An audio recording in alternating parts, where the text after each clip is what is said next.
Well, here's what we're going to do. We're going to see how well we do in this election. And I think a lot of it is going to depend on whether we still have some support, not only from Democrats, but also Republicans, but they're going to be paying attention to this election. And if Latinos sit out the election, instead of saying we're going to punish our enemies and we're going to reward our friends who stand with us on issues that are important to us, if they don't see that kind of upsurge in voting in this election, then I think it's going to be harder. And that's why I think it's so important that people focus on voting on November 2nd. We ought to use that same natural knowledge that comes from working with agriculture to know that as there are natural enemies to everything that God creates, the white man is a natural enemy to the black man. And if you don't see that now, I don't know when you will ever see. But I want to give you a perfect example of why I say he's the natural enemy to you.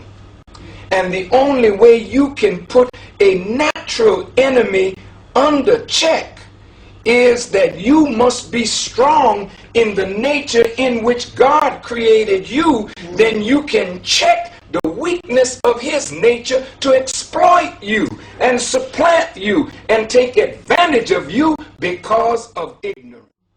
Because when you're at war with your enemy, you got to take your enemy out so that your land is yours from day one. If we did that 20 years ago, we would not have to do this today.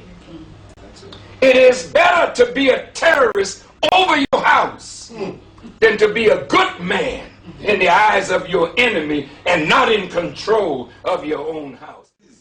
I'm just passionate because I love you. I love this land. And I hate to see what the enemy has done and what he continues to do.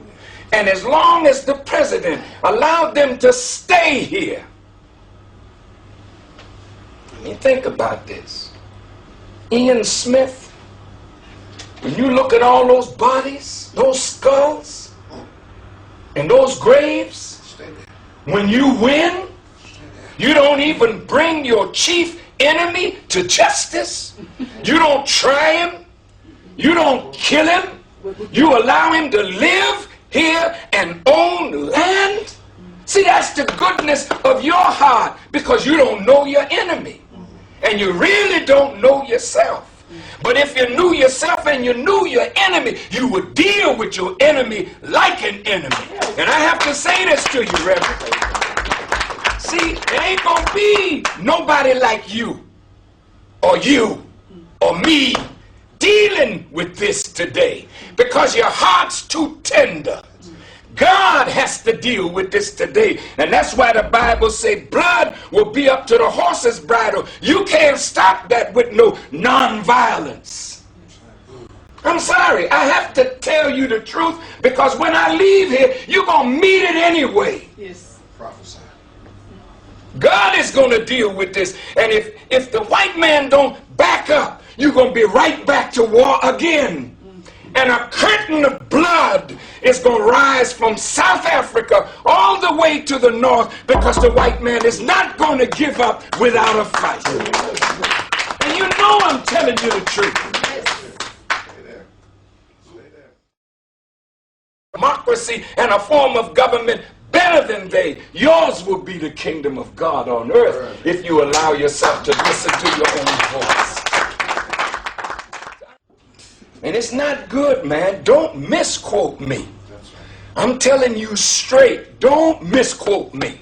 What I say, be true to my words, because the enemy is always misquoting me. I know that's not your intention.